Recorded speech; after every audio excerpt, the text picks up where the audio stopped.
there. Ryan Dunleavy joins us from the New York metropolitan area covering the NFL for the New York Post. You can follow Ryan on Twitter at RY Dunleavy, RY Dunleavy. Ryan, it's David and Mark. Thanks for your time. How are you?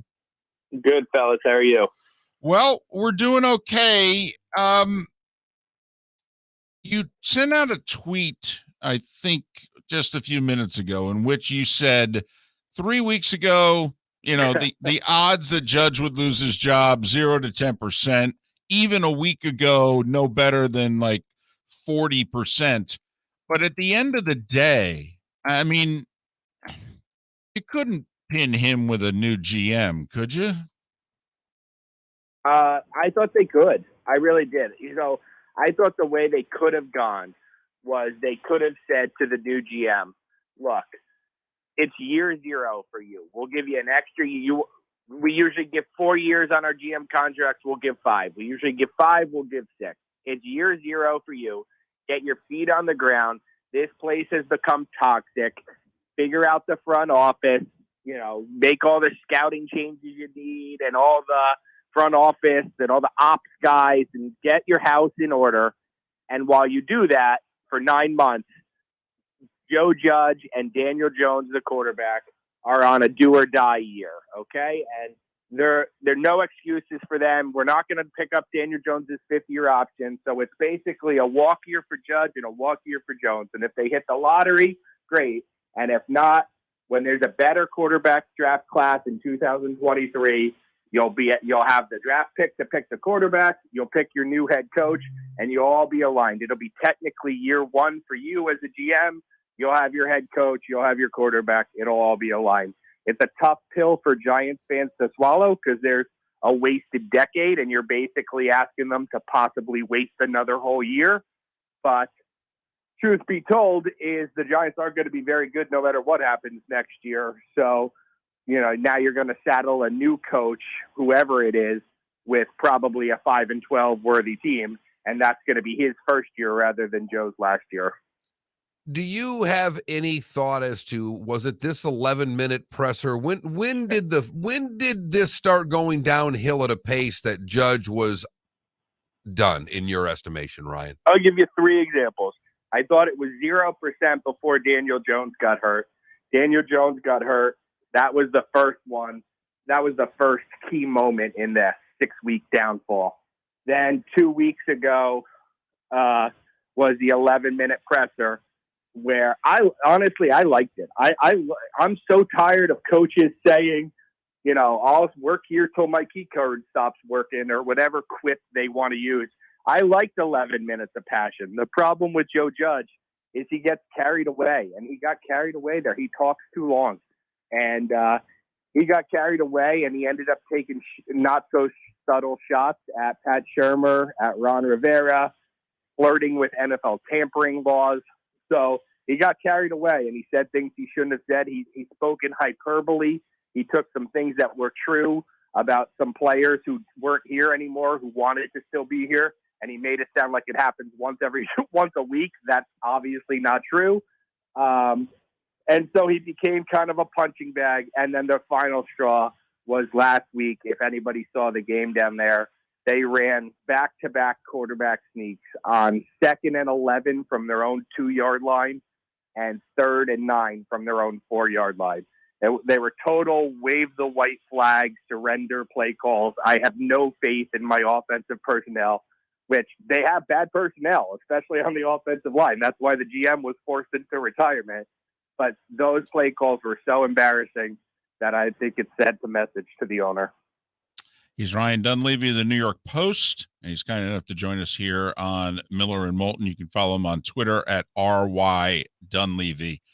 Ryan, I grew up a Giants fan, and I'm old enough to recall the bad 70s and the frustration of the fan base, and it finally led to John Mara's dad to get rid of the 30 years worth of people in the front office and to hire anew.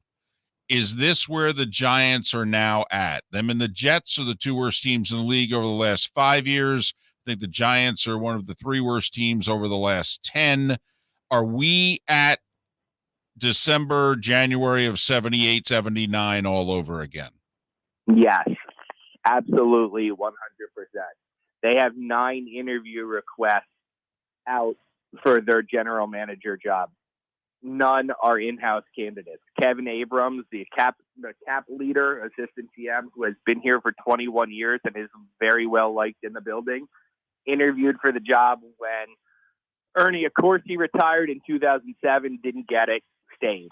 Interviewed when Jerry Reese got fired and Dave Gettleman got the job in 2017, didn't get it, stayed. He's not even getting a courtesy interview this time. So there are 9 GM candidates, all external, all from playoff teams. So whoever they hire will be the first outside of the Giants network hire since the day you're talking about in January of 79 when they brought in George Young from the league office. This will be their first outside hire since then. So yes, it was awful then, a decade of losing. It's been awful now, a decade of losing. And John Mara is going to follow his father's blueprint.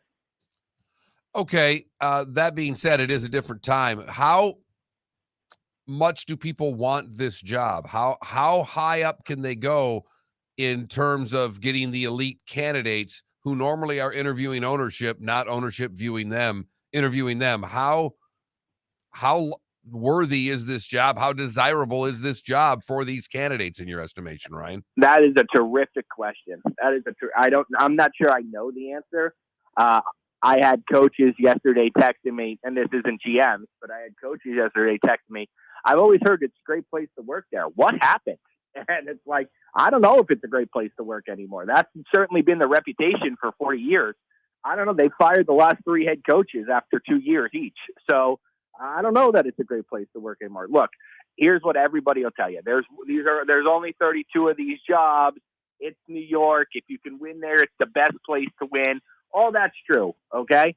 But if I took away the logo, if I took away the reputation of 40 years that whatever hasn't been tainted by the last 10 years, I don't know if it's a great place to work. The offensive line is atrocious. The defensive line is, the pass rush, let's include edge rushers, because that's really what I'm talking about, is atrocious. So you need to spend draft picks and free agent money on the 2 most expensive positions, offensive line and pass rush.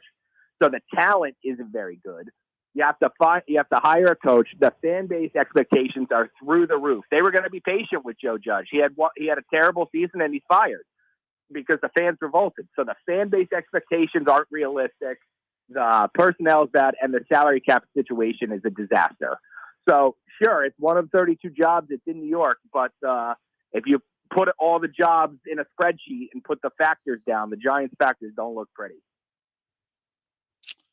I'm very depressed. That right there, I will tell you what, Ryan, out of the 2 of us on this show, I am more of the fan of my teams than my co-host. He does a really good job of keeping everything on the inside.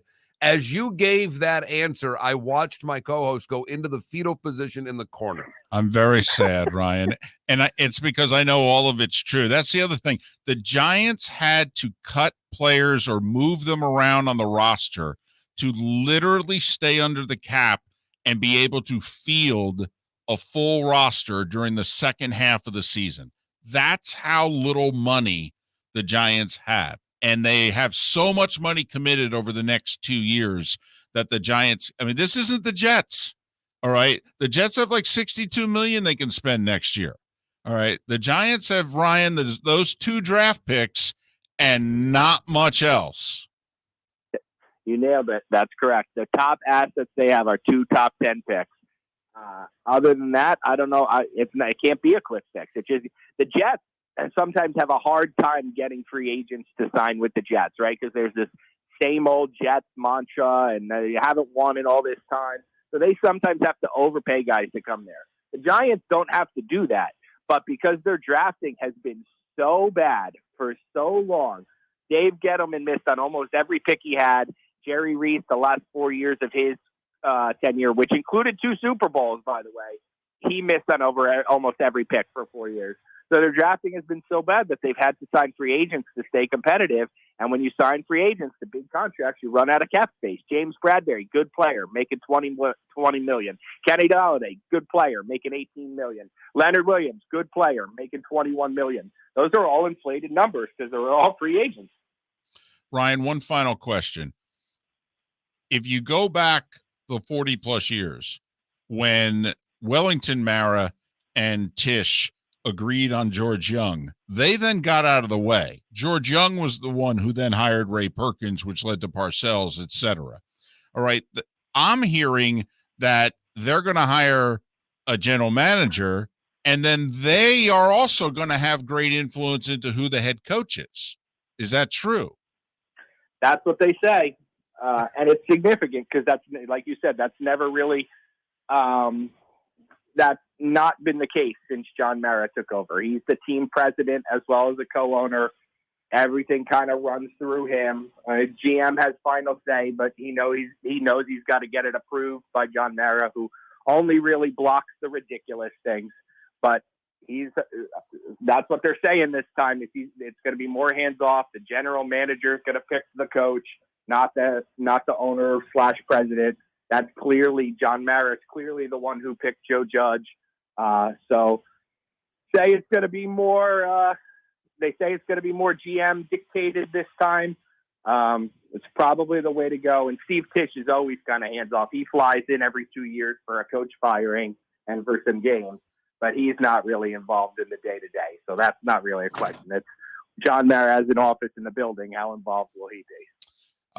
I lied very quickly. Are they going to move fast enough to get a Brian Flores, or are they going to probably lose out on the A-listers available because certain teams already have GMs and they're going to be able to move a lot quickly?